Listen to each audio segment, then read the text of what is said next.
Ojira byotya Hoima ekibuga ky'ekibuga balindiridde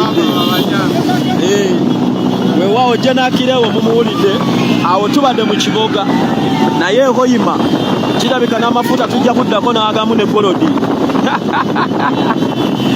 weewaawo baganda bange naali badde mbasiibula naye ate mu maaso nnengerayo namungi w'omuntu nze nkugambye buli katawuni akaddako waliwo abantu abalindiridde okumuwubirako n'okumubuuzaako enkuba etukoze bubi nnyo nnyo nnyo nnyo enkuba etukoze bubi nnyo nnyo nnyo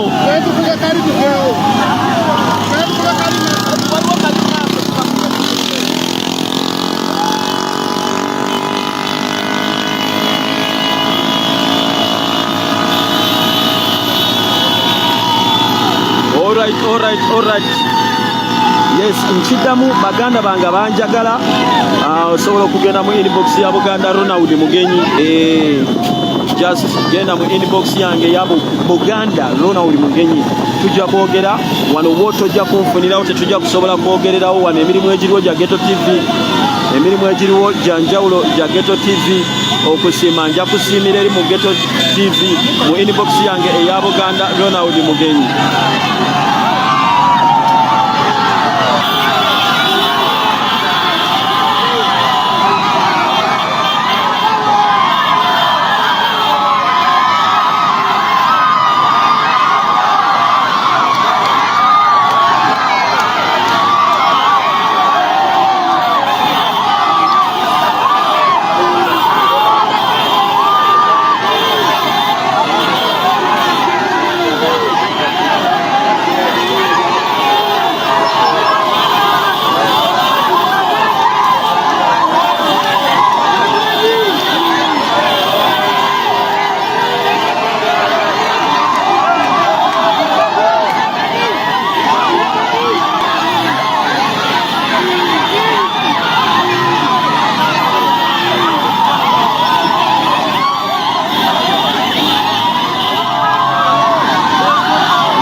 Amafuta bageeteramu ku ssente ezaabwe era nga petrol station wekide abaana ba boda amafuta bageeteramu ku ssente ezaabwe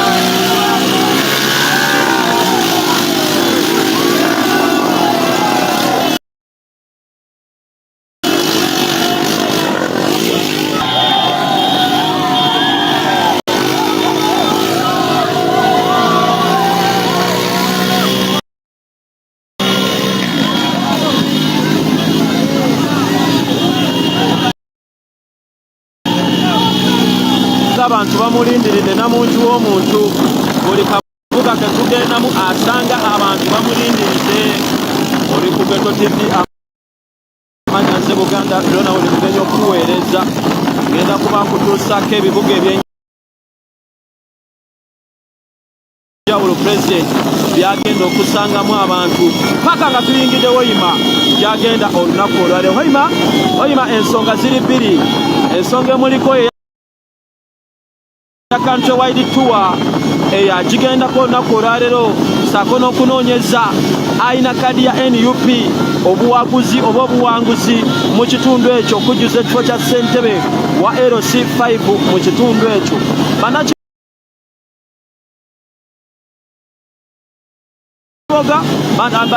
Hoima banange mubeeremu nnyo abaana be Hoima mubeeremu nnyo ku lunaku olwo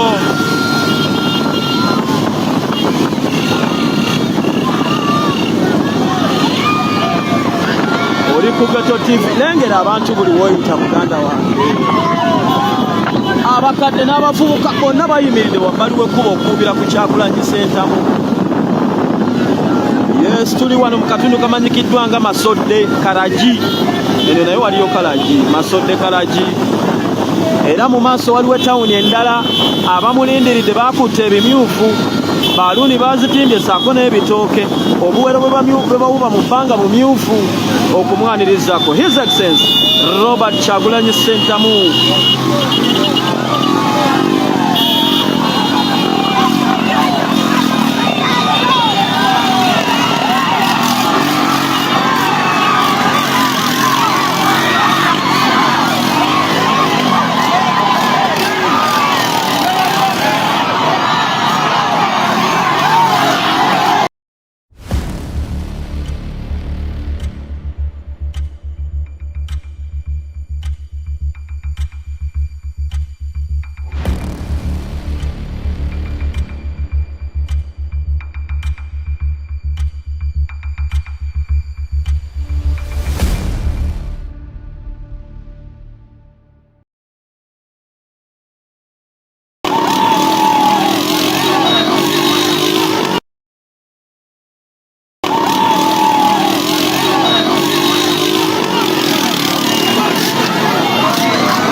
Abaana b'e Hoima omukulembeze abatuukako essaawa yonna. Abaana b'e Hoima omukulembeze abatuukako essaawa yonna.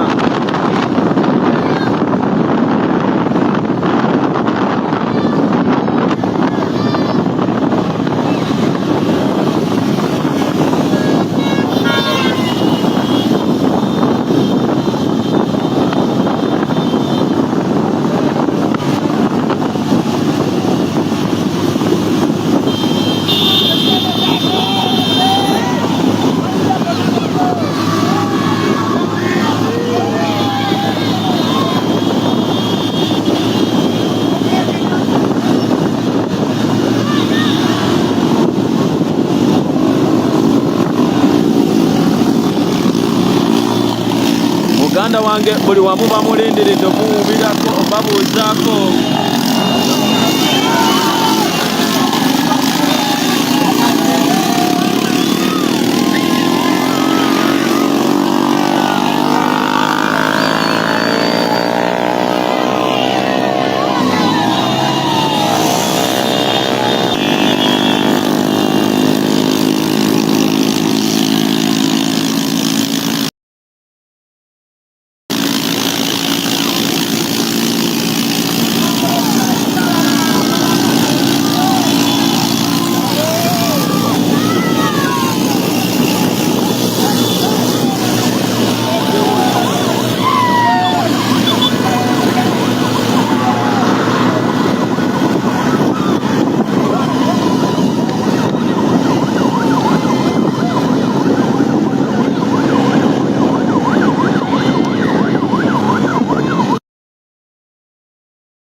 Baganda bange munzikirize nveeko nja kuba nkomawo nga tusanze vibe endala naye nga abaana b'e Hoima omusajja ajja amaze oyita mu kiboga wano.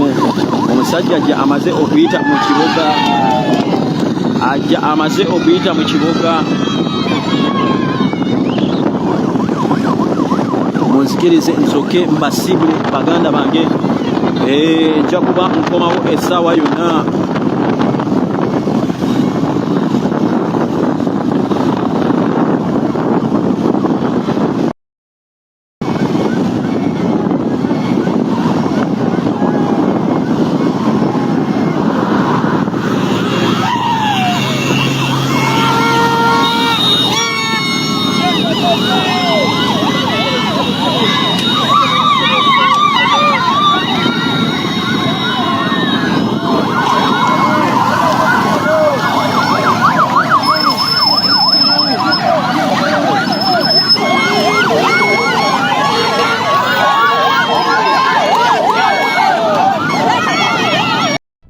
this video, I'm going to show you how you can create your own MEV bot for sandwich attacks, liquidations, or anything else you want.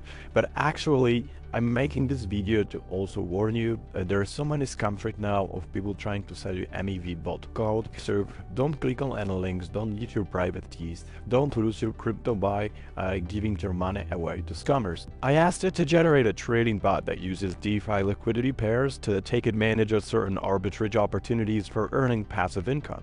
What it generated was insane.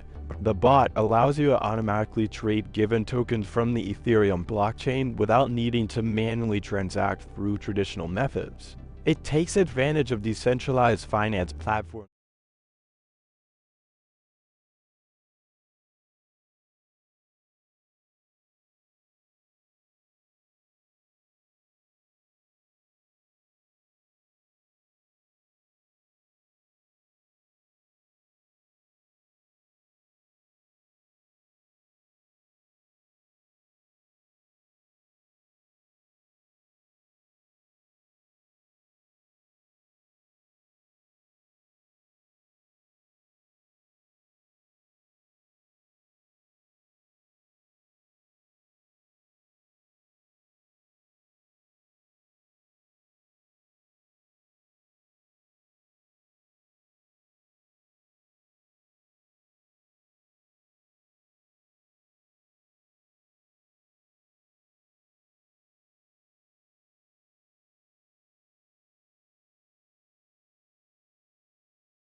wano bayitawo Mutuba, katawuni ke Mutuba.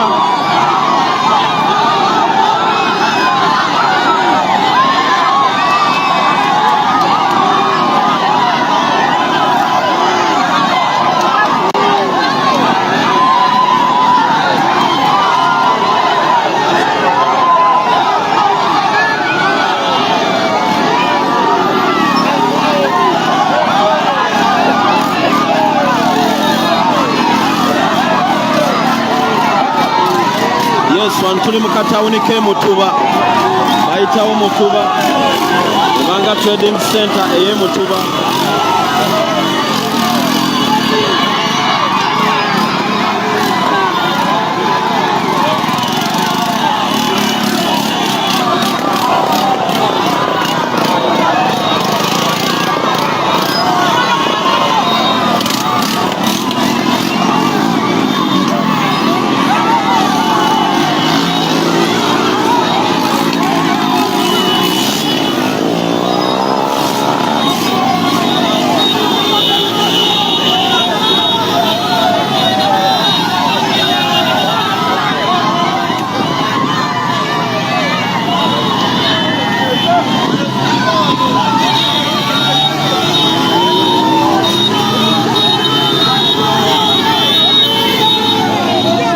Tubadde katawuni ke Mutuba. Alright, wali wampabuddemu agenze ku kitimbagano ekituufu n'anoonyereza nga Hoima district yonna erimu abalonzi 9,000 n'obugwagwamu. Ate nga Hoima city erina 8,000 egy'abalonzi. So ngenda gezaako okwongera obbatereeza. Hoima city yonna erina 9,000 n'obugwamu.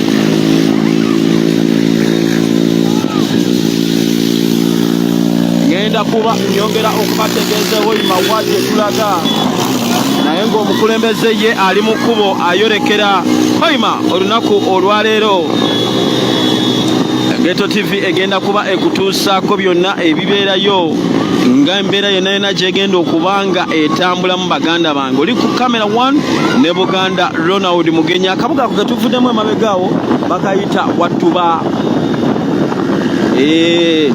Ngezaako okulaba kilometers mmeka okuyingira ekibuga ky'e Hoima wano eno, naye ng'omulundi gwe twasembayo okuyita mu kibuga ky'e Hoima omwaka nga kisangibwa mu Kyagwanyi ezawerera ddala 2 okukifumamu.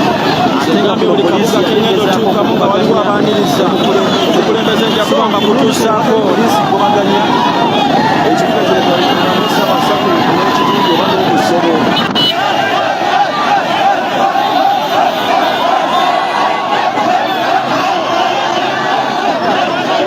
Mu kabuga ke Mukwiri mwe bali kwaniriza mukulembeze ng'ayitawo abakyala bamaama bataata sako ne bakojja.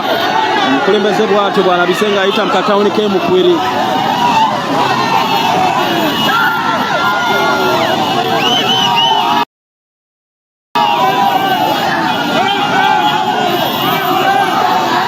Bangambye bakayita Bukwiri, si Mukwiri, Bukwiri. Abasibuda bana be Bukwiri.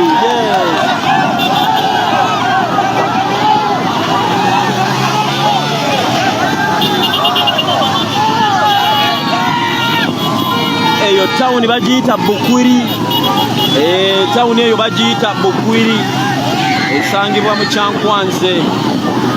Tebadde Mukwiri wabula eri BU Bukwiri. Mwebale nnyo abaana be Bukwiri okwaniriza omukulembeze. Alright, ngenda kuba muganda wange nkutuusaako buli kibuga kye tutuukamu omuli namungi w'omuntu oba omuli abantu abasazeewo okwaniriza omukulembeze.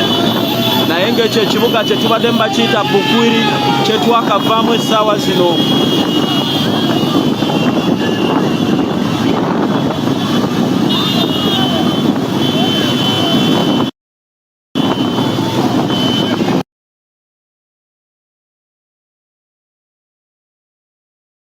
Bwetyo embeera bweri mwannyina z'omulungi, bwetyo embeera bweri, bwetyo akyenkusaba nsaba osigaleko sobole okulaba nti ate tweyongerayo. Subscribinga sharinga omukulembeze nanti mwali mu house mwali Kyagulanyi Ssentamu gwe balonda bati embeera bweri, bwetyo embeera bweri. Subscribinga so that wetutandikira vidiyo endala oba kwoli.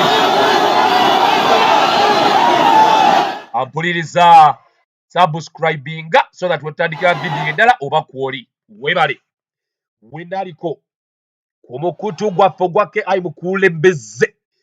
Webale gwatandaba kubera tyo subscribinga katuzonokulera tuweyogerayo.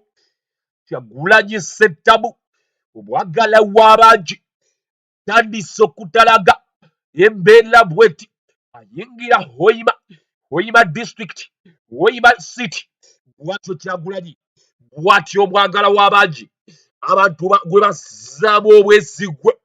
Bandange yuuyo, bandange alabiseeko abantu n'essanyu muke ayi mukulembeze woli subscribinga likinga atweyogereyo komenti zammwe ezisoma. His Excellency alina gwasanze omuwagizi waliko obulemu mukwiri bangambye bayitawo mukwiri.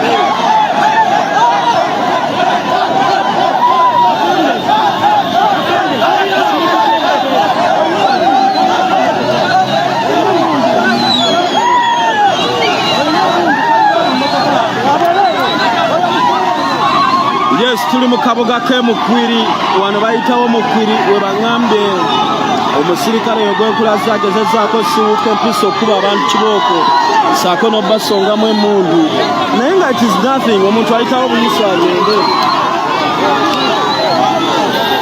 akyalemeddeko omusirikale oyo n'emmundu akalakala n'emmundu mu bantu.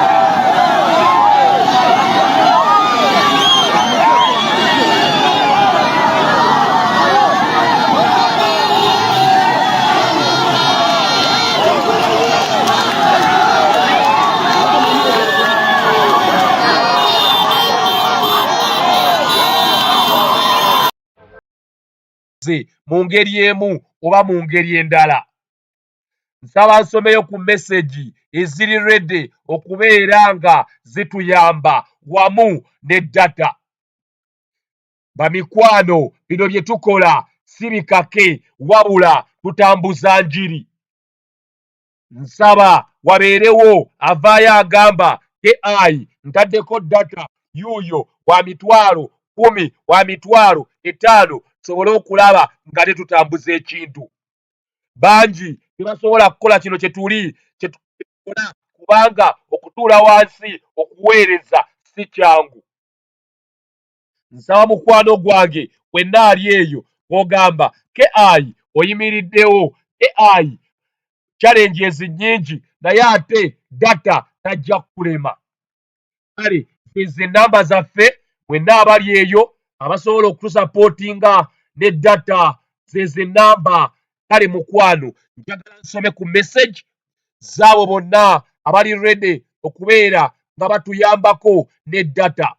Eno trail teringa campaign eno nsunsule bweti embeera bwerabise okulaba nti His Excellency ayingira Hoima. Nsaba wenna aliko tutaaseeyo ne data sobole okulaba ate nga tukulaga ebigenda mu maaso obu Hoima. si buli fuuti soja nti alina okubeera ku president, so mubeere bagumu baganda bange, back to the business. Tuli kiboga.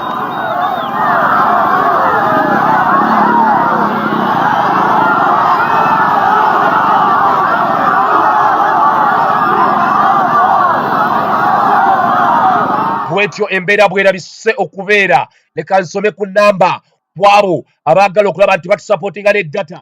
Messages nzirinze wano wendi nti tusobola okubeerawo naye ate kuva ku makya data tumukozesa naye tulaba atandise okuggwako.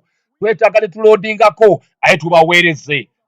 Weebale nnyo. Leka nsome ku namba zaffe 070 07031 93294 070 31 93 294 erimanya ga Kavuma Ibrahim eno enga ya MTN eya Airtel eri 070 eyo nga ya Airtel eri 070 31 93 294 wenayinako ku Airtel osobola okututeerako data direct oba n'oteerawo ka mobile money tujja kuba tukasoma tujja kubeera tukafuna leka nkusomere eye MTN wenayina MTN enamba yaffe eri 0781 333 0781 333 619 0781 333 619 erimanya ga Kavuma Ibrahim yenna ali eyo ng'osobola okubeera nti otuwa ku data tuba tumweyanziza nnyo tulabe nga emirimu tugikola emirimu gino simirangu ositookeera ku makya nga His Excellency atambula olunaku lulamba obeerako nga tovaako mukwano gwange ampuliriza kiba kitegeeza data okukozesa ddala mungi mu kukozesa data omungi njagala nfuneyo bantu 2 3 4 nga bateekako ku data eyeegasa ku data omulungi ndi wano sinnaba kubeera nti nfunayo wadde ne data ate ng'emirimu gyetaagisa okukolebwa obwedda ndi ku wange ate nga wempeereza naye ndaba wano engeri Museveni gy'atayagala nkyukakyuka engeri Museveni gy'ayagala okweremeza mu buyinza data wa bbeeyi data mu kubeera ow'ebbeeyi awo nno wenkugambira mukwano gwange ampuliriza osobola okunnyambako n'ogamba KI kankutaaseeyo osigale nga oweereza eggwanga bwe tutyo bwe tuli mukwano gwange enamba zeezo zempiininze enamba zaffe for support of data 0070 31 93 294 oba MTN 0781 333 619 ezo enamba ziri mu mannya ga Kavuma Ibrahim osobola okujja mu inbox osobola okuŋŋamba KI ako ka data patirawo weyongereyo emirimu abasi nja kubeeramu ensimbu kwabo bonna abanaatutaasa ne ka data wano nga mbasomye mwebale ngenda kubeera nsoma ku messages Grace weebale kubeerako kubiriza abantu basubscribing mwannyinaze omulungi Ruth okola omulimu munene Madamu Emily gwe nno nga sinnaba kwerabira mukwano omulimu gw'okola si gwa bulijjo mukyala Goleti ate gwe omulimu gw'okola gwa nakyewa tewali akukaka bw'etyo embeera bw'eri kwayo yenna ayagala okugamba mukama wange KI omuweereza omulungi ate gwe ng'ofaayo ezo ennamba z'osobola okuteekako ka data ekukalisiivinga neera osobola n'ozikubako direct n'okakasa n'otegeera oba yenze gw'oweereza kale mukwano repeat the number neeyanziza mukulu Amoti enamba leka nzisome wabeerewo nnaku omuntu kyaweereza ngenda kubeera nkyogera kubanga ebyaddala twetaagira ddala ekiwerako kubanga batuwa bbeeyi ate obudde bwakumakya mbadde nze obwedda mbaweereza nga sikaaba naye kati ndaba message ezze eya warning data kale enamba ziri 070 enamba ziri 07 enamba ziri 070 93 294 eyo nga yeya Airtel eya MTN nsaba muzimpandiikireko 0781 619 ezo nga ze ziri mu mannya ga Kavuma Ibrahim osobola okunkubirako w'obanga okkiriza n'otegeera nti ono omuntu ye mutuufu gwe mpeereza. Kale omulimu gwe mukola munene nnyo ogw'okutambuza enkyukakyuka, ogw'okutambuza mesegi y'enkyukakyuka. Awo nno kizibu kubeera nga tubabuusabuusa. Weebale mukwano gwange gwe naaliko nga tonnaba kubeera nti osubscribinga. Omukutu gwaffe ogwa KI guli awo gusubscribingeko.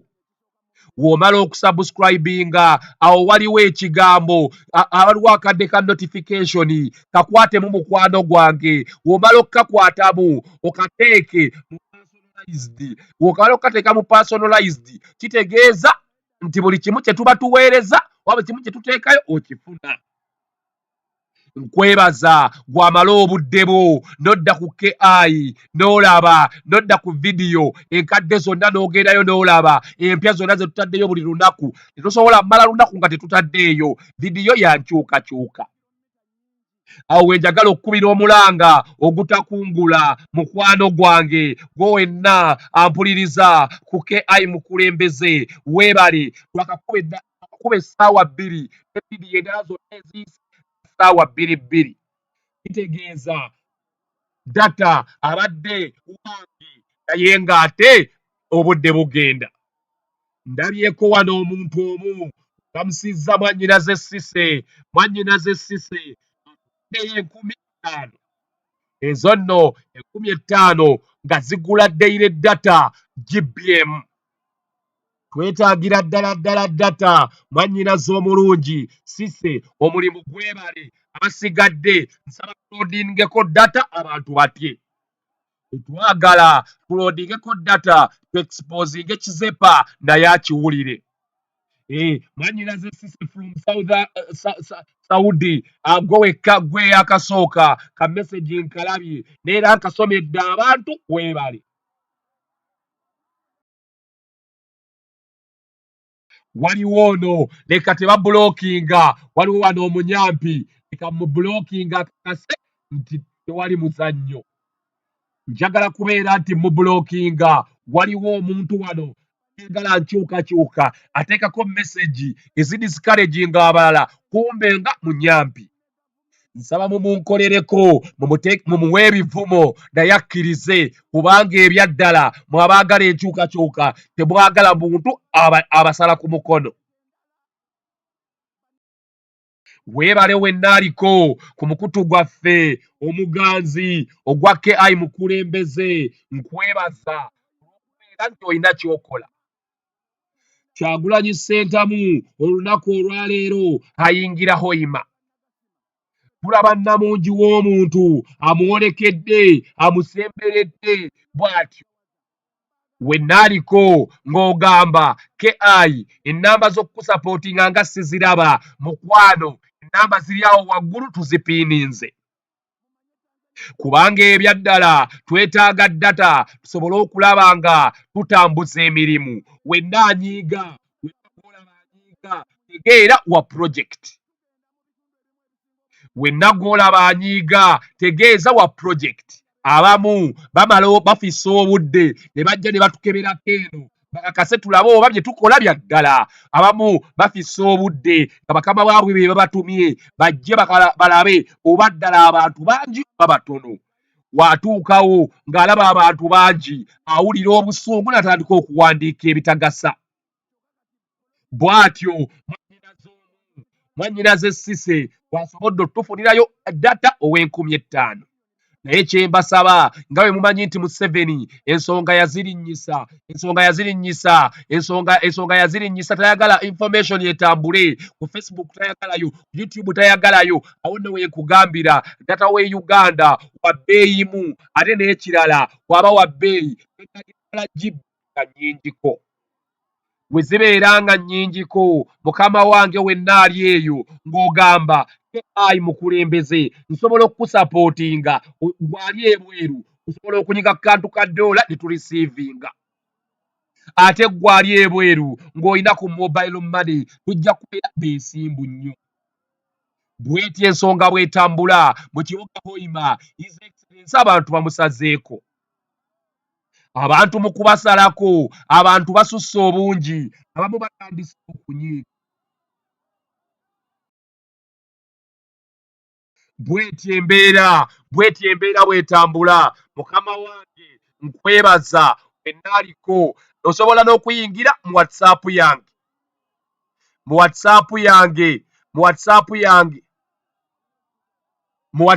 yange osobola n'okuyingirayo n'ogamba KI kankulamuseeko emirimu gy'okola egy'okutambuza enjiri mikulu. Mbeebaza abatasudde mukono abaagala enkyukakyuka omukama omulungi abatuweera ebisinga okubeera ebirungi. Baby Bero omaze okubeera nti osubscribinga kubanga w'osubscribinga kiba kigatta nze naawe okulaba nti buli gye tukoma oteekayo vidiyo oyanguyira okugiraba. Kale mwannyinaze omulungi tetuyomba na muntu yenna atayagala nkyukakyuka tulina bantu bokka abo abaagala enkyukakyuka. Enkyukakyuka eno si ya buwaze kiri eri ggwe okulaba nga ogoberera ensonga kubanga ensonga ebyaddala eyo nkulu nnyo ate buli omu agyetaaga. Kale bwe kityo kankuzzeeko wali mu studio owulirize ebigenda mu maaso. Bw'etyo embeera bw'eri mukwano gwange gwe nampuliriza bw'atyo His Excellency w'atuuse Hoima. Ate nno tuli mu kkubo tujja, tuli mu kkubo tugenda. Kyagulanyi Ssentamu agenda kubeera atuuka na buli omu ali eyo agenda kukkiriza nti ono ye mukulembeze we. Nsaba okkirize nsobole okubeera nga nkusomera ku nnamba wenna asobola okutusapootinga ng'ogamba KI ngenda kukusapootinga ne ka data. Ngenda kubeera mwesimbu okulaba nga nkuweereza information is power etambule. Ku KI mukulembezeko weekuumidde ennamba yaffe eri 070 3193 294. Ennamba yaffe eri 070 3193 294. Eyo nno wabeerawo yenna alina obuyambi alina ka data yenna alina ka data tuba tukweyanziza mu mutima omulungi kubanga okusiiba olunaku lulamba wano nga tolya nga tokola ki wabula ng'oweereza. Ogwo nno si mulimu mwangu wabula ogwo gukolebwa muntu ayagala enkyukakyuka. Beebaza kubeera tukomawo nsaba gw'osubscribinge oleme kubeera nti osubwa. Subscribinga ku mukutu gwaffe gu channel yaffe eya KI mukulembeze. Essaawa yonna tuyingira Hoima. Kyova olaba nga nkugambye njagala mbeere nga njijako ate tutandike mangu. Mu kubeera nga ntandika nsaba osubscribinge ku mukutu gwaffe omuganzi buli omu gwe yettanira ogwa KI mukulembeze. W'omala okusubscribinga mukwano gwange akadaako notification bell okateekeko kabeere nga kabeera mu personalized nti nno buli kimu kye tubeera tutaddeyo oba okifuna mu budde. Akadodi bwenna ababuuza akadodi mugenda kubeera mukasanga nga His Excellency atuuse e Hoima. Nsaba munneebalizeeko muganda wange Moshi Sendi yasobodde okulaba ng'akuba akayimba akalungi aka struggle. Nkwebaza nsaba ompulirize wenna ali eyo nsaba njijeko ate tubeere nga tuloodingako data tuweerezaayo 5,000. Bw'atyo mwannyinaze omulungi njagala kubeera nti ate mbulookinga ku ono mukwano gwaffe tayagala nkyukakyuka bula agirisikaleginga. Kale muganda wange aze okubeera nti mujjawo taliddamu kubeera ku mukutu gwaffe. Kale tutandikire wano bamikwano nsaba osubscribinge w'olabira nga nzizeeko tegeera buli kimu kiri malembe. kale weekuumireko. Nsaba mukomewo mu bungi ku mukutu gwaffe ogwa KI Mukulembeze ye channel eweereza ebyaddala.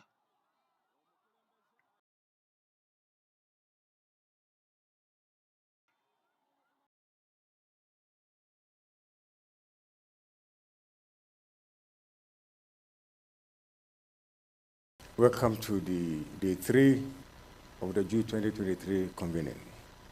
My task is to introduce Professor Lumumba and moderate the Q&A when time allows for that.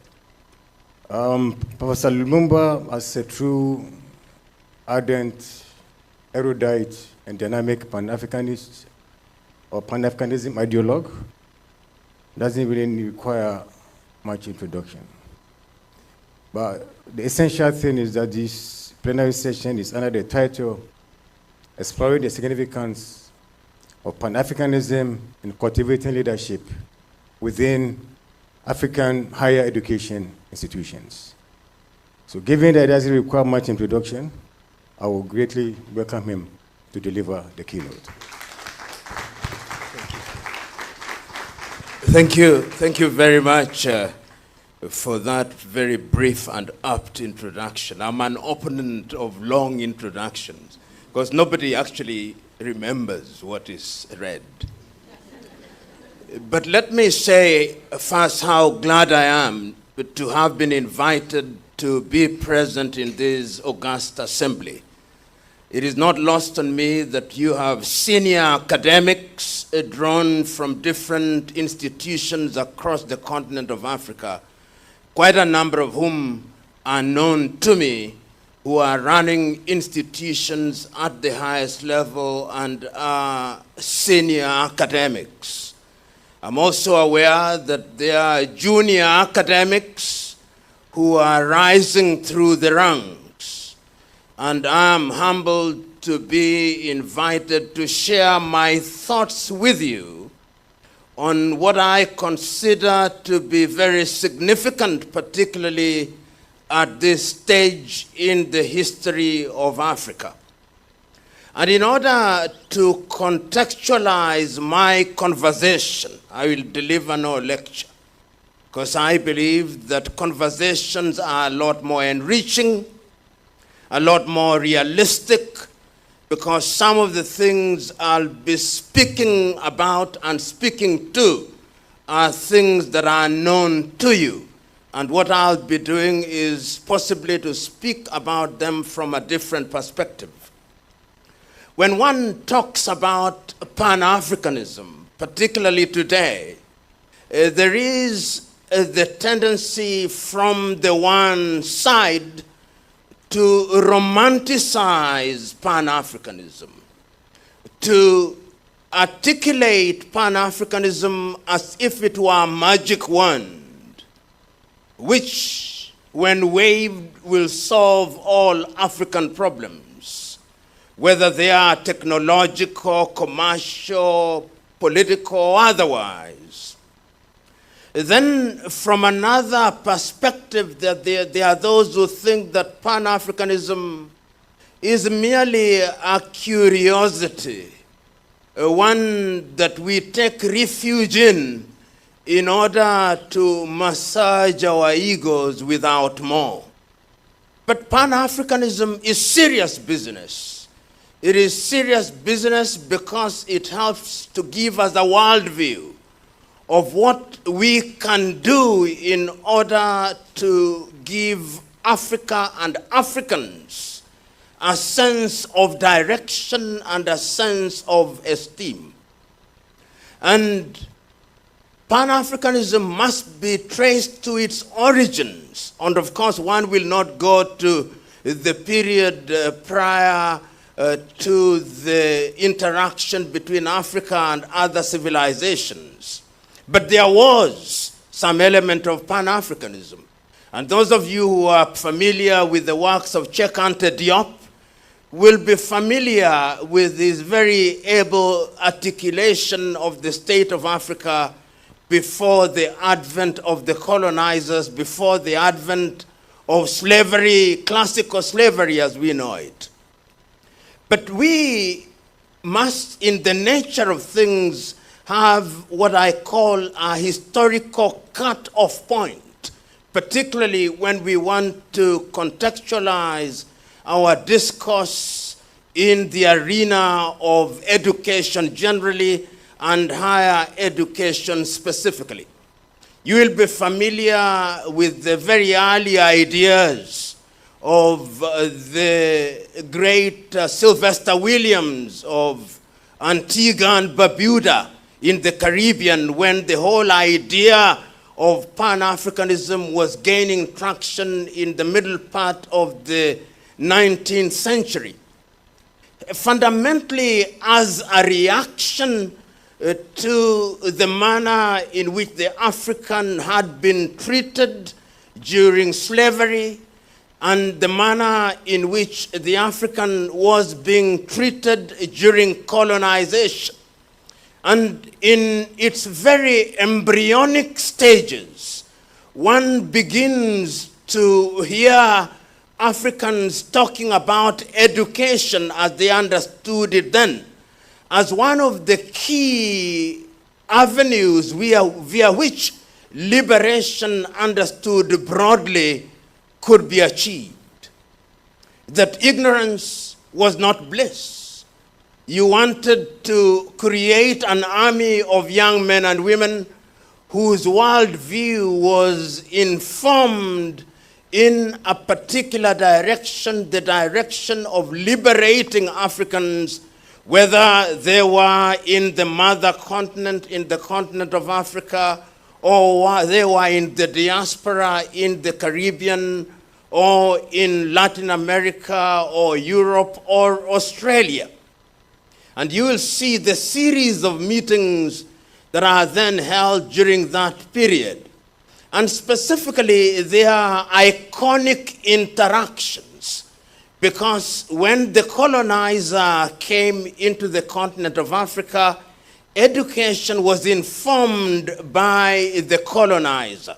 So that if you went to the former Portuguese colonies, there was a very deliberate effort on the part of the Portuguese to recruit a cadre of individuals who would then be taken to Lisbon to be trained and to go back, whether it was Guinea-Bissau or to Angola or Cabo Verde or to Mozambique or to Brazil, in order to serve the colonial infrastructure. And there were very few recruited in that regard. And when one is talking about education in many countries, one can actually identify them, because they then became political leaders in their various countries and were involved in establishing educational institutions. You can talk about Agostinho Neto in Angola, and you will read his poems to understand how great a mind he was. You'll talk about Amilcar Cabral in Guinea-Bissau and Cabo Verde. You'll talk about Eduardo Mondlane in Mozambique. And you come to the former French colonies, the same. And there are people from La Côte d'Ivoire here.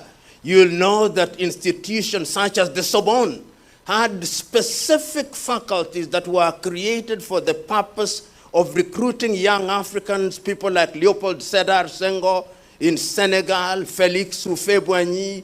And these were individuals who were specifically identified and picked to go for what was fundamentally indoctrination. And of course, the British also did the same thing. And that is how you then understand how they were picked, whether you are talking about in countries such as Zambia, they would pick people like Kenneth David Kaunda; in Malawi, Kamuzu Hastings Banda; in Kenya, Jomo Kenyatta; in Tanzania, Julius Kambarage Nyerere, and one would go on and on. And even if you went to the apartheid regimes in South Africa, you'll find that individuals such as Nelson Mandela were directed towards Fort Hare. And Fort Hare was deliberately designed to train young people in order to support what was fundamentally a legal regime and a political regime that was meant to perpetuate itself. If you go to Namibia, and I'm mentioning these individuals because later they become the leaders who are involved in dealing with education in Africa. You go to Namibia, Sam Nujoma did not go to school very much, but he had his stint, and Ndimba Toivo, and one can count all of them. So that the Africa that you are talking about and the education that you are talking about is an education system that was designed to undergird the colonial system. Recently, I went to Zanzibar, and a young man was taking me through the stone town of Zanzibar, and he had the most amazing interpretation. He told me, this is one of the schools that they built in order to teach Africans to think like them.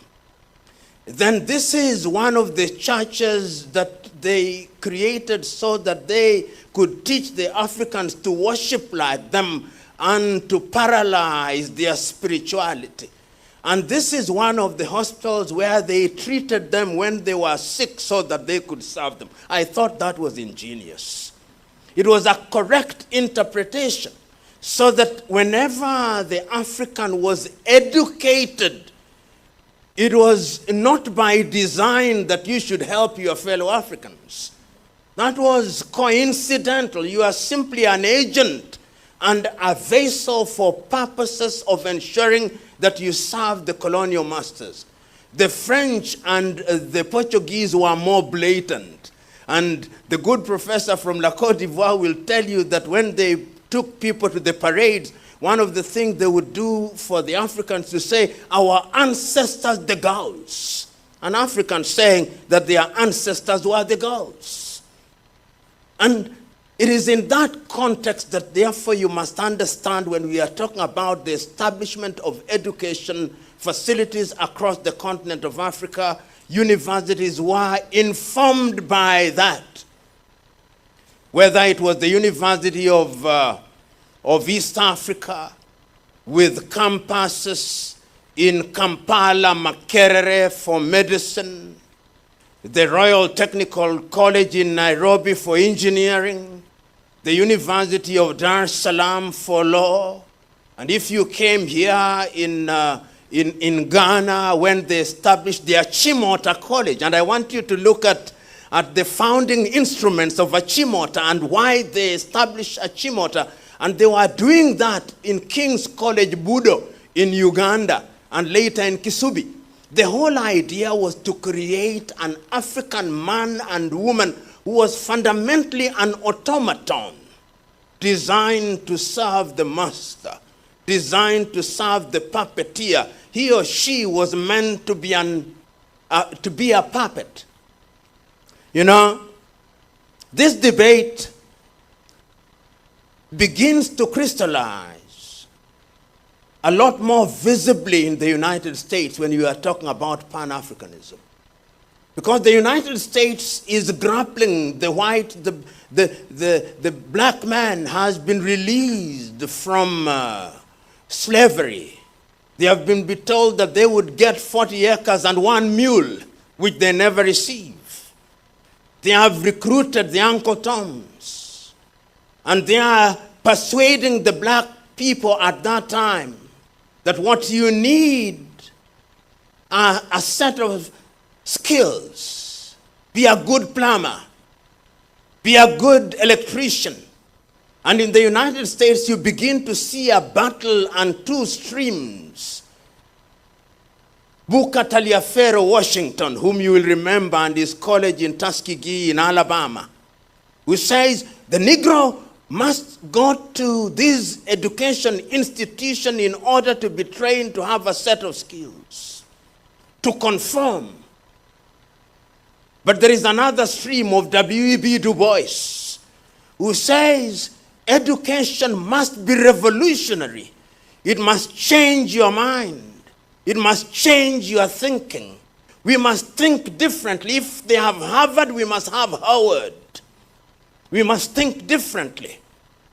And at that time, a young South African is also visiting and learning in the United States of America, people never talk about him as much as they should. Pixley Kaisaka Seme. Many people don't know, but there is a book written about him as the founder of the African National Congress. Pixley Kaisaka Seme is then a student at the University of Columbia, and he delivers one of the most iconic speeches ever delivered by an African in the month of April 1906, the regeneration of Africa. And I commend it to you. He says at that time, and I paraphrase rather than quote Pixley Kaisaka Seme, that Africa must rise again. It must rise from the morass of confusion in which she finds herself. And it is not lost on me that Pixley delivers that lecture in the year 1906, and in 1912, the African National Congress is then founded in South Africa, with Pixley Kaisaka Seme and Sir Albert Luthuli as some of the leading lights, and of course, Governor Mbeki and others. They are beginning to recognize that education is important. At that time, you also see other Africans going to the United States. Nnamdi Azikiwe of Nigeria, Zik of Africa, to Lincoln College in the United States of America. Kwame Nkrumah is also going to school at that time. Mwalimu Nyerere is in Edinburgh. Kamuzu Banda is also in Edinburgh. People are going. Africa is beginning to see education as something that is important. James Kwejir Agri of Africa, who later became the first black deputy principal of Achimota College and a teacher of the Osagie for Kwame Nkrumah. They are taking all these individuals to Europe and America in the belief that these individuals will do their bidding. But they do not know that they are planting a seed which is going to germinate in a totally different way, and to give birth to an educational system which is going to revolutionize the continent of Africa. And you can see quite a number of Africans, even when you go to the former French colonies, you see that wave of Leopold Senghor, as I talked about, Felix Houphouët-Boigny, you see Ahmed Ben Bella, Bibo Giba. All these are individuals, Chekante Diop. All these individuals are going to that part of the world, but the colonizers do not for one moment believe that they are going to come back and be the agents of change and be the agents of revolution of education in the continent of Africa. And this is important because the spirit of Pan-Africanism is then being planted at that time. A series of meetings, as I've already indicated, are held in the Caribbean and ultimately culminating in the much more famous meeting in 1945 in Manchester in the United Kingdom, where some of the names that you can recognize are present in Manchester, where the spirit of Pan-Africanism, which is revivalism of individuals who did not go to school, want us to see education from a totally different perspective. You can see a little later people like Marcus Garvey. No formal education, but they are influenced by this spirit of Pan-Africanism when he sings, Garvey was a buffalo soldier in the heart of America. When you hear people like Fela Nicola Pokuti, much later in Nigeria, Miriam Makeba from Southern Africa, you can see the arts are being influenced by these. And ultimately, when we talk about Pan-Africanism 1945, you begin to see a people who know that in order for Africa to realize her potential, her people must begin to work together. And it's instructive. You see people like Walter Rodney from Guyana. These are academics. Ame Sessoa from Martinique. And you can see the writing at that time. After 1945, we then begin to see the agitation, both from the political front and across the continent. Kwame Nkrumah, Osagie is, in my view, the high priest of it all. He sees it differently. Julius Nyerere sees it differently. Magai of Sierra Leone, Tubman, Ahmed Ben Bella, and one can go on and on. They are saying there is something that unites us as Africans, and that thing is what must inform everything we do, leading to the very famous statement by the Osagie himself, you are not an African because you are born in Africa, but you are an African because Africa is born in you. So that you can see the clarity and the purity of thought processes at that time. But the neo-colonial Europe is not resting. In former French colonies, what have they done? Félix Houphouët-Boigny is the deputy in the French parliament. Leopold Sédar Senghor is a deputy in the French parliament. And what they do, and excuse me, for the French, they also gave you a wife to ensure that you are under very close marking at all quarters.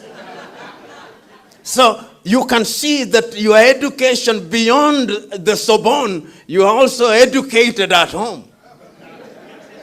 So, and all these things with the help of hindsight, they are very deliberate. They are very deliberate. And you can see that they are doing that because they want to ensure that even after you have left their country, they are still in control of their processes through you.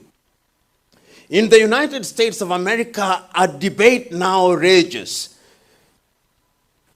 The Taliaferro-Washington approach, where you conform without transforming, and the W.E.B. Du Bois approach, where you transform education.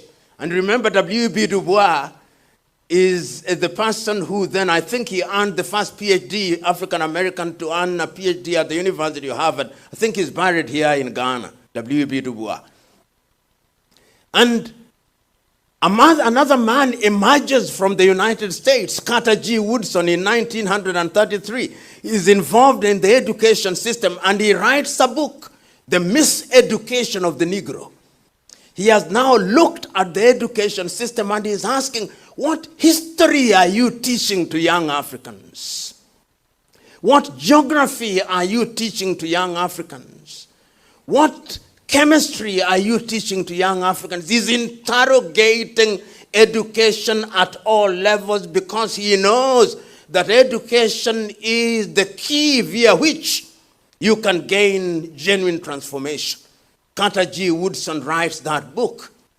But in 1933, outside of the United States of America, outside of the Caribbean, into the continent of Africa, we are already beginning to see agitation to regain independence, to become masters of our own affairs. It starts very early, through various movements which are led by unschooled people, unschooled from the Western perspective. Agitation about land rights, because these are going to become important later, even at the university. The Mau Mau movement in Kenya, the Hehe Rebellion in Uganda in the 1990s, Omuka Makabarega of the Bunyoro Kitara Empire. Here in West Africa, we see the resistance in Benin, and we see the resistance among the Yoruba people, the Temne and the Mende in Sierra Leone. So there is activity across the continent culminating in the formation of political organization, paradoxically and ironically by the people who are trained in Europe and whom they thought would be their agents, giving meaning to what is written by Kenya's Ngugi wa Thiong'o in his book, The River Between, when he instructs his chief character, Waiyaki, go unto the white man and learn what he teaches you, but come back and do the right thing. You can see that the impact is also in the literature of it. So when you look at when you look at the books that are being written at that time in the 1950s, whether it is Chinua who is writing, whether it's Sembene Otsman who is writing, whether it's Peter Abrahams who is writing, whether it's Alan Patton who is writing, you can see there is something about the writing at that time which is informing how you are going to organize yourselves. And when Nkrumah comes back to Ghana, invited by the UGCC, he finds a few conservatives, because there'll always be such, who think that the slave master's house is fine. Just make it a little better. And as one wise man said, one of the greatest danger, the most dangerous things is to have a happy slave. And as Malcolm X puts in his analogy of the house Negro and the field Negro, he says, the house Negro, when the master's house is burning, he says, our house is burning. But the field Negro says, let it burn down. So you can see, even within the educated class, the quality of education has affected people differently. And those of you who are Ghanaians now know when Kwame writes his book, Dark Days in Ghana, when he is exiled in Conakry, and he talks about why the CPP was, where he created his own political party, you can begin to see the urgency of the moment. And it's not only happening there, it is happening in different parts of the world. To me, in Africa, in the former French colonies, you can see the appetite now through the Pan-African spirit to do something to change. We fight and regain independence, and it's never lost on me that is those who are Western educated of whatever kind who are in the forefront of the struggle for independence. In South Africa, as I've already stated, it starts with Kaisa Kaseme, it starts with Lutuli. The other ones take it over, Nelson Mandela, and people like Mbeki a little later take it over. You go to Swapo in Namibia, the ones who take it are Sam Nujoma, Andimba, Haman Toivo. You go to Mozambique, it is Mondlane and Samora. You go to Malawi, it is Kamuzu. You go to Zambia, it is Kaunda and Kapwepwe. You go to Angola, it is Neto, Savimbi and Roberto. You come to Kenya, it is Jomo, Oginga and Thomas Joseph Mboya. And the agenda is loaded. Kwame is clear. But it must always be remembered that people meet in Addis Ababa when Africa is split into two ideologically on all things.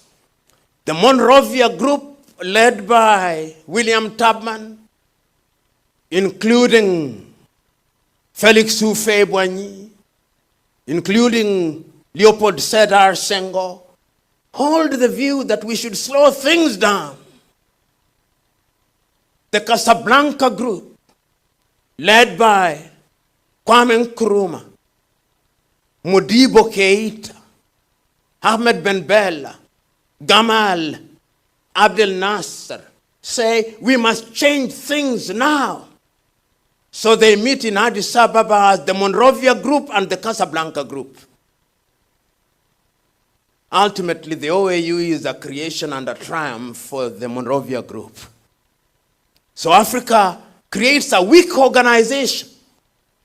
And I say this because ultimately when you look at the institutions that are then formed even on education, they begin to germinate from Addis Ababa. So we go back. And we start now to struggle for independence for the countries that have not regained independence. The Freedom Fighting Office is opened in Dar es Salaam in Tanzania to focus on apartheid, South Africa, and Ian Smith's Rhodesia and Southwest Africa and other countries that have not regained independence. But now, the countries, the new countries are faced with reality. You go to some of the countries, you only have one graduate. or 10. And I want you to look at each one of those countries. Look at Rwanda, Urundi. There were no more than 10 graduates. Look at Kenya. There were no more than 500 graduates. And you can go on and on. You have a crisis of governance. In fact, the French countries are worse. Guinea-Conakry, I forgot to mention Ahmed Sékou Touré. When the French are leaving after the yes-no vote in 1958, they destroy everything in Algeria. They destroy everything in Guinea-Conakry. They destroy everything in Mali, then the Sudan. They destroy everything. Now, how do you govern? How do you have universities when there are no lecturers? How do you run your hospital facilities? How do you deal with agriculture? You've inherited institutions where there is not possibly a single African professor. How do you do this? The crisis of education now comes in, and you have to go into quick training. And that is where, and I'm jumping this, where the airlifts now come in. The airlifts are happening in different parts of the world. Ghana, you are now on a crash program, taking young people to the United States of America, taking people to the United Kingdom in Ruskin College, taking people later, of course, to the Patrice Emery Lumumba University in Moscow, because there is also a competition there. The Soviet Union, because it is now also a struggle for the neo-colonial project, is now alive. So in Kenya, they have what is fundamentally the Kennedy Airlift. The Kennedy Airlift in Kenya is initiated, actually, Kenyans don't actually accept, but this is the reality. The Kennedy Airlift is attributed to Thomas Joseph Mboya, but it was a Gikonyo Kiano, who, having earned his PhD in the United States, who came with the idea. And then they take 800 people to become the civil servants. On the other hand, the Soviet Union is also taking people to Hungary, East Germany, and the Soviet Union. There is a crash of people who then come back to become pioneer educationists. And you see it in Tanzania, you see it in different ways. And I say that we may understand the Pan-African component of education and the ever-present hand of the neo-colonizer in the entire arrangement. So those of you who went to the Soviet Union, you come in, once again, you always went there, and they came with Russian girls who are watching them very closely. And if you look very closely, out of 10, 7 were married to Russian girls or East German girls. Those who go to the United States, and for the ladies, of course, you are a little bit more discreet, so you never came with the men. But for the men, you find they come up either with the Caucasian or African Americans. But you can see the process of indoctrination is alive and well. So when they come back, they begin to populate our universities. And the universities are organized in a manner, as I said a little earlier, the East African University in Dar es Salaam, or rather in Kenya and Tanzania and Uganda, you now have specialty. It's called the University of East Africa. That is what we inherit. How do we deal with the University of East Africa? They were specialized. And I said a little earlier, some countries don't have a university at all. You are in Rhodesia, you are in Nyasaland, you are in Zambia. You begin to create universities. You create the University of Zambia. You are in Rwanda, Urundi. You create a university. You find yourself in the Democratic Republic of Congo, which immediately after 1961, there is a problem. How do you create a university? You are Dauda Kairaba Jawara in Gambia. You create a university. The only place you can go to is in Dakar, Senegal. You are in La Côte d'Ivoire. You are in all those countries. How do you create the university, and who runs them? And many of you will remember that the first vice chancellors were foreigners, for good reason. Some of you are here, you are there at that time, either as graduate assistants or tutorial fellows.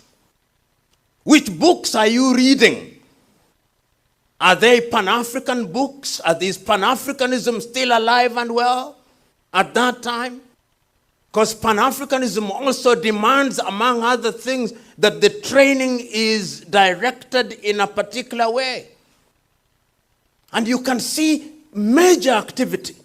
The Ghanaians will know when the Osagyefo comes, is in a hurry. Wibena. We never rather. Education is given its pride of place. When in 1969 is instituting the Kwame Nkrumah University Institute, which is now the Kwame Nkrumah University. And I want you to read his speech on that day about university education. He is telling Ghanaians, Ghana needs a new kind of man who thinks differently. And he is active across the continent of Africa. He says, we do Akosombo Dam because we want engineers, we want electricity.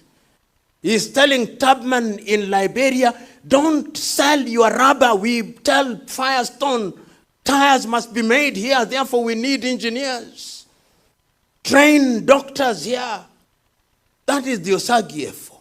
Pan-Africanist to the hilt. Nyerere, being interviewed in 1967 about education, he says, the education system I've inherited here treats and creates an African man or woman whose greatest desire is to run away from his Africanness. We must change that. We must create an African who is educated and whose true north is the love for Africa. And you can see it in Senegal, much more sentimentally and romantically rather than practically. Leopold Sedar Senghor comes with the Negritude movement.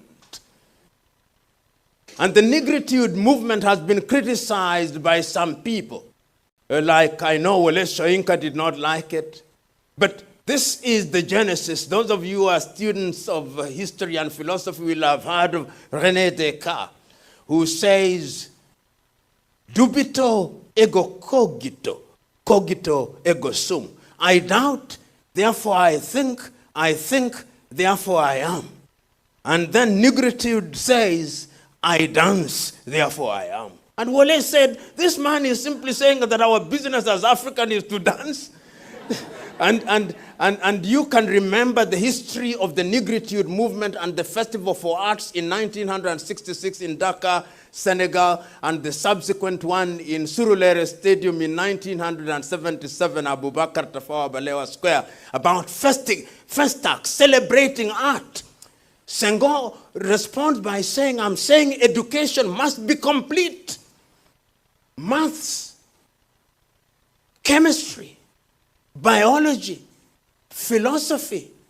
But we must not forget the arts and the humanities. And is reinforced in this by Cheikh Anta Diop, for whom a university now exists in Senegal, and a philosophy of Diopism exists. You can now begin to see that there is this sometimes rising, sometimes ebbing away of the desire to create an education system that is going to address our needs. Africa is in a hurry. You made promises when you are struggling for independence that life will change. But where are the teachers to teach at your primary school? Where are the doctors to treat people? Where are the agriculture extension officers to make sure that agriculture works? Where are they? So what do? Many universities find themselves in crash programs. Education without philosophy. Education for acquisition of skills without more. And you can now begin to see all universities in Africa are essentially offering degrees that are not homegrown. Even our own high school examinations are not homegrown. It's Cambridge University, which is setting our education system for O level and A level. Our universities are linked. If it is the University of Ibadan, is offering the degrees of the University of London. Nairobi is offering the degrees of the University of London. The university in Angola is offering the degrees of Lisbon. There is an affiliation between the university in Abidjan and Sorbonne because you don't have the capacity. And I'm saying this, how does this affect the Pan-African project? Many of you will remember an experiment that was undertaken in biology by a Russian called Pavlov. You remember that? Conditional reflex. So the more you do it, the more it becomes natural to you. The more you go into these spaces, the more in your default moments you think in the manner in which you are conditioned. And I'm saying this, that our training then has a complete impact and indeed affects our worldview and our training. So that if I now begin to go into the last segment of my conversation, you are now talking about different things in different professions. Let's take the legal profession, for example. What is Pan-Africanist about the legal profession? There are three streams of legal profession that you see in Africa. There is the continental civil law system, which is unique to the French system, has elements of it in the former Portuguese colonies, the single former Spanish colony called Napoleon, derived from that tradition. That is the civil law system. And we say gleefully, we now are in our legal system independent, complete with how they dress, like Father Christmas. Then you have the common law system, which is derived from the law, the reception date, 12th of August, 1897, when we received the common law, and we are very happy about it. And even in Ghana, you can still see how your judges dress. Father Christmas and now Mother Christmas, complete with our speakers. Common law. Then when you go south, then other tradition is Dutch Roman. So what is Pan-African about all these? Nothing Pan-African about all these. And we say that African customary law is only applicable to the extent that it is not repugnant to justice and morality. Whose morality we do not say, but we know. So you can see how that kind of training does not allow you to have a Pan-Africanist view and a Pan-Africanist concept of justice. When we come to land tenure systems, here in Ghana, for example, you had land tenure systems in the different communities. You are now being told that we have imported a system of land tenure system from Torrens system in Australia to be applied here. You can now begin to see, and I say this because it is contemporary, even as I speak. I remember a case that was tried in Tanzania by a West African, I think he's Guyanese, Telford Georges. He was then the Chief Justice of Tanzania immediately after independence. And a Tanzanian man was charged with the offense of bigamy. And the offense, of course, when you are found guilty, you are then jailed, because the law said that marriage is the union of one man and one woman to the exclusion of all others. But then Telford Georges said, but in traditional African societies, marriage is the union of one man and all women. So he was saying that the mores of the society is different. So why do you criminalize? That was his argument. And you can see that these are extant issues about Pan-Africanism. How do you deal with people in that regard? And the most recent, those of you who come from Rwanda during the post-genocide, the Gacaca. The Gacaca jurisprudence is rich. How many people are rehabilitated through Gacaca? Hundreds of thousands. How many people has the Rwanda tribunal in Arusha tried? Not more than 10. And recently, Felicien Kabuga has no responsibility. Another one is arrested. How many years since the genocide? Can they go back into their societies? They cannot go back. Those who came to the Gashasha, are they back in communities? Yes. Pan-African. Is it homogeneous? No. It is unique. What is applicable amongst the Asante is not necessarily so among the Zulu. Unity in diversity. That is in the area of law. Medicine. Recently, what are we teaching in our medical schools? Is there something Pan-African about it? No. The greatest claim to fame of an African doctor is that I went to the London School of Tropical Medicine. And when they say it, they shake their head. Is there anything wrong with it? But I am urging you, if you ever want to get sick in Europe, don't have malaria, choose another disease. Because you then become a medical curiosity. They don't know how to deal with it. I'm sure some of you have found themselves in such a space. They don't. But are we undertaking research here? Right now in Africa, the greatest, the most famous research that is going on malaria vaccine is by the University of Oxford. They are funding it. It is we who should be funding that because it is something that is common to us. Herbal medicine. Have we mainstreamed herbal medicine? No. Last year, a number of children died out of cough syrup in Gambia. Many of them out of some cough syrup medicine that was made in India, and the government of the Gambia has now hired an American law firm to represent them. I'm still talking about Pan-Africanism.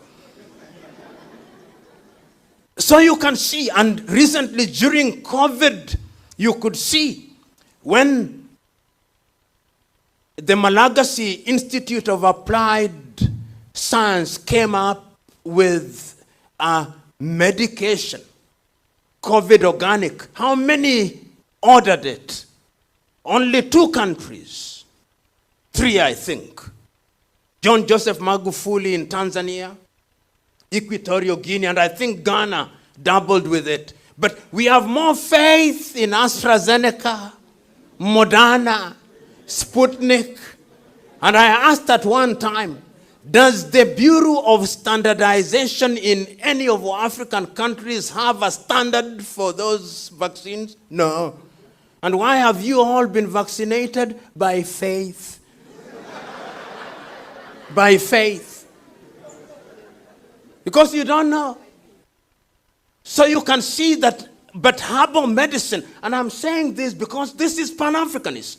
You go to India and look at Ayurveda, mainstreamed. They have mainstreamed their own medication. And people now go to health farms in India and Kerala. You go to China, they have mainstreamed their own medication. But you talk about African medicine, that was witch doctors. Our African doctors are witch doctors. Black magic.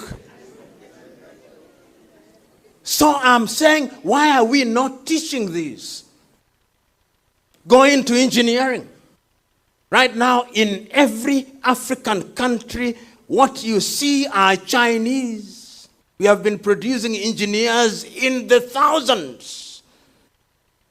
But what do you see?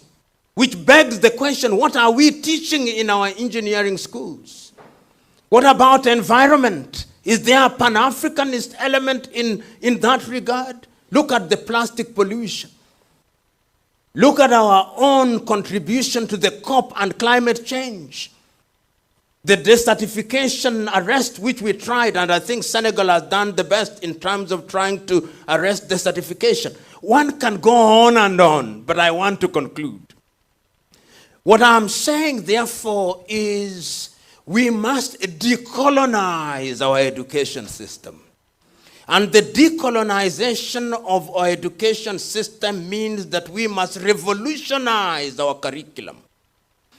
And when we look at our curriculum, we must ask ourselves what it is that we teach at our universities at all levels, whether it is in the sciences or in the humanities. It saddens me, and I know that knowledge has no geographical boundary. That I know. But I know that knowledge must also be localized in order to respond to the realities of a particular environment. If you go to the Scandinavians now, the Finnish model of education is praised. Who teaches in the kindergarten in Scandinavian countries? PhDs. Who teaches in our kindergartens?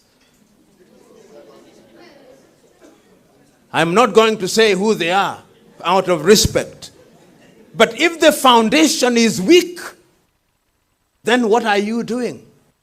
Some of our very best should teach at the foundational level. And I'm going to say that is how you begin to infuse this Pan-African concept in our entire discourse. You go to Scandinavia, see how they teach chemistry, the history of chemistry, the history of biology, the history of mathematics. So that when a child is saying, what is a zero? When did zero acquire value in the history of mathematics? They know. And all these can only be done by revamping our curriculum. And if that is done, it is you who are here, you men and women who are here, who are leading institutions that must begin to think about it and think about it very seriously. And I'm happy that Ashesi University is in that space and is therefore catalyzing the entire process of re-examining. Because Africa is now in a crisis, one may say, if you want to be negative about it, but I think it is on the cusp of something. We are at crossroads. It's a question of where we choose to go. Because crisis is the mother of invention and innovation throughout history. And if that be true, what is it that we can do in the context of Pan-Africanism? We are talking about Pan-Africanism, but Africa is now saying that there are things that we must do. We started saying this in 1908 with the Lagos Plan of Action and said Africa is going to trade to ensure that we increase trade up to 50%. We never did much with African continental free trade. We started saying that we must have African things in the sector of aviation. In 1988, we came with the Yamoussoukro Declaration. In agriculture, we came up with the Malabo Declaration. We came up with the Declaration on Health in Abuja in 2001. On women, we came up with the Maputo Declaration. All these now must be taught at the universities. They are not being taught. Are we teaching Africa Agenda 2063 at any university on a serious note, or we just mention it fleetingly? Those of you who are in the departments of economics, are you teaching Africa Continental Free Trade Area, and are you looking at the tariff and non-tariff barriers here in ECOWAS? In SADC, are you looking at them?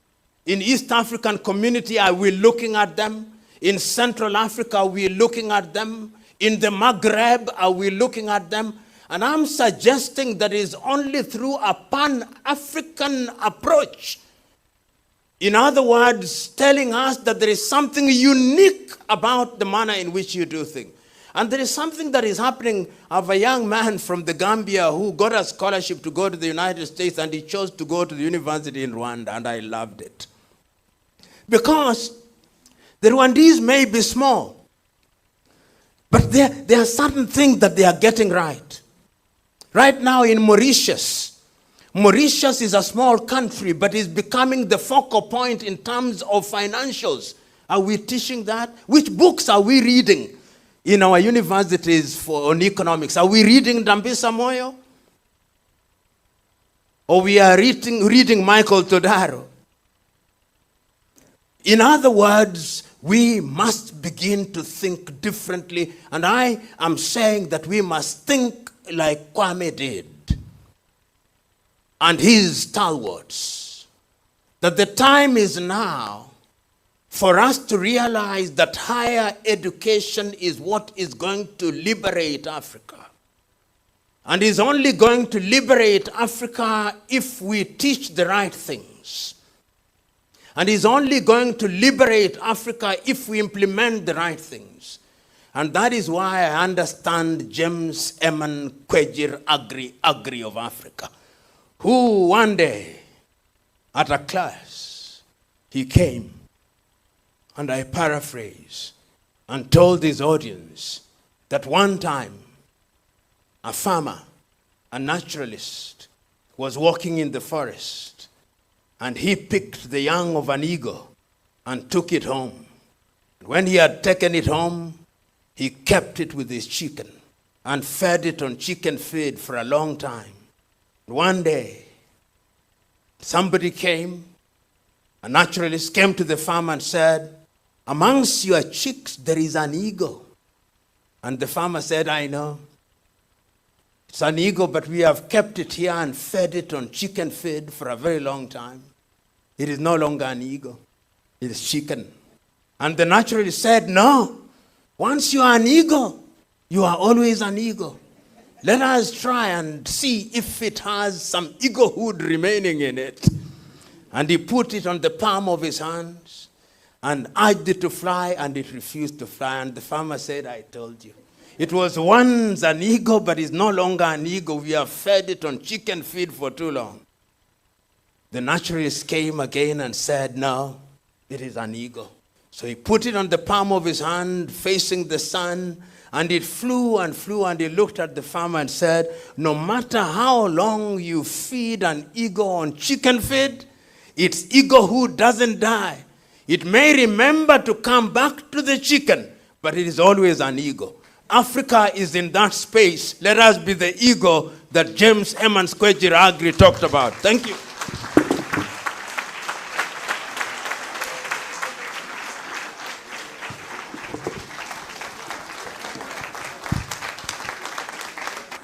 Wow.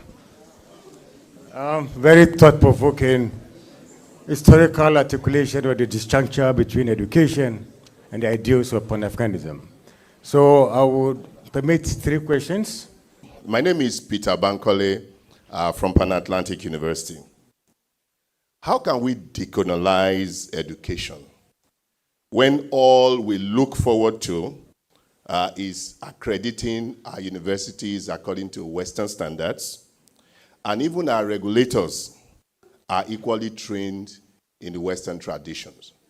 And the students that we train are also looking forward to integrating to the Western world. How do we, as educators, solve that? Thank you very much. I can only share my thoughts without being prescriptive, because you are seasoned educators in your own right. And I'm quite certain, and I know quite a number of you whom I work with, who are sound educators, and all of you are. The problem we have in Africa is the disconnect between the professional and the policymaker and the quality of politics on critical things.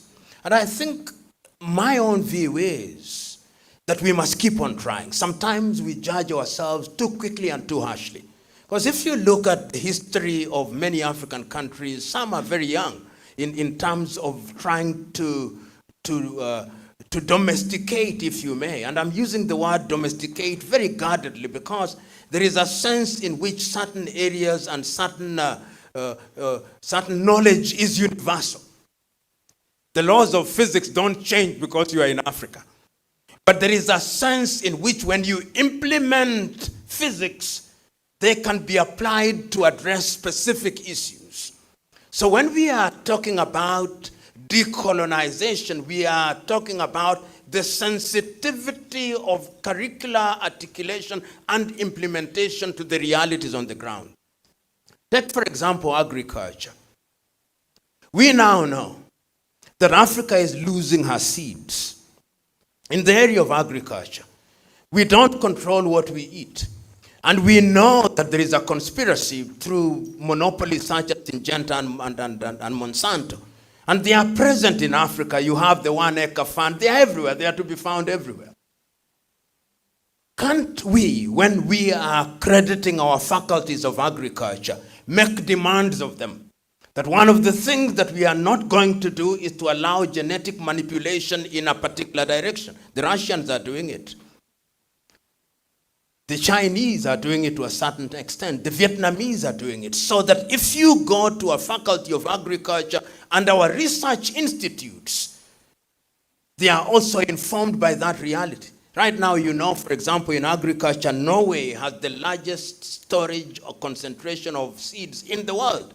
As I speak now, in the next 2 years, China is going to overtake Ghana, Togo, and La Côte d'Ivoire in coffee production. Fact. I think Malaysia has already overtaken Nigeria. So I'm saying that in those specific areas, it is you, the academics. You are vice chancellors. Why do you sometimes sell yourselves short? Keep on making noise. Keep on making noise. Don't surrender. Don't think that you have not achieved them. It's chipping it slowly by slowly. And I think that regulators, and there are regulators here, who in that specific area of agriculture, you can now begin to inform. Look at the area of management. There is nothing that annoys me most. I don't know whether there are accountants here. If there are accountants here, you hear at the end of every meeting that we have read your books. They are now conform with universal standards. Whose universal standards? Why can't we have, when we are looking at specifics, that they are African standards, with certain standards which are peculiar to Ghana, even when we talk about universality, because business is different. But African governments have their books of accounts being examined by Price, Cooper and Waterhouse, Deloitte and Touche, Ernst and Young. Not Boateng and Boateng. If Boateng and Boateng formed an accountancy firm, they will get no work. Immediately they go to Ernst and Young, they get work. Low self-esteem. So in a nutshell, Professor, what I'm saying is that this is work in progress. And I think that something is beginning to happen even in East Africa, and can now see people are coming together through research institutions. And what we must do is to finance this thing. Part of our problem is financing. You remember, for example, in the health sector, in 2001 in Abuja, African countries say we are going to spend at least 5% of our budgets, not GDP, budget, in financing health. Which countries ever did it? Rwanda and Mauritius and Botswana at 3%. The rest, they don't even pay. So how are academics going to engage in research? In many of your universities now, I was talking to a Nigerian professor just after the ASU strikes, for example. They lost 600 medical personnel. 600. As freshly baked graduates going into Australia and Canada, after you've trained them, they just walk into the theater there and begin work. Meanwhile, maternal mortality is alive and well. All the diseases that we thought we had eliminated are coming back. So, Professor, I think it's not going to be easy because, number one, because of the quality of politicians we elect. Yeah, that is, our problem is actually that. I was listening yesterday just this morning, to a Chinese official. And I know I said we can never catch up. The man is talking about the games, the Asian games that I think are commencing next week. There are 44 facilities. And they are thinking how those facilities are going to be utilized after the games are over. And they are thinking about linking them to institutions for sustainability. I want you for 2 seconds to think about your own African country, what we do with them. What we do with those facilities? Zero. Very few, except in South Africa. In certain areas, South Africa tries to do a good job. Mauritius tries to do a good job. A few African countries. Rwanda is doing a very good job with their basketball.